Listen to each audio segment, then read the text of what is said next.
करते का आई? अगं दिदू खुरपण करते बाई.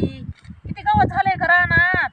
शाळेतून येती दिसती मला खुरपू लागत नाही, काही नाही काही नाही.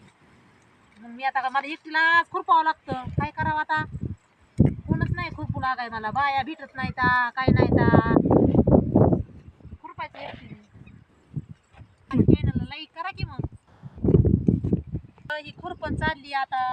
आता काय आता रानात लय काम आले तर शेतामध्ये खुरपण उडीद पेरलाय, खुरपण करायची त्याची. मूग पेरलाय, त्याची खुरपण करायची. अजून मका पेरली जनावरांसाठी, भगर पेरलीये, धने पेरलेत खायसाठी, सर्व पेरले. पण ती खुरपण करायला पाऊसच येतोय. लय जास्त पाऊस झालाय आमच्या गावाकडं, त्याच्यामुळं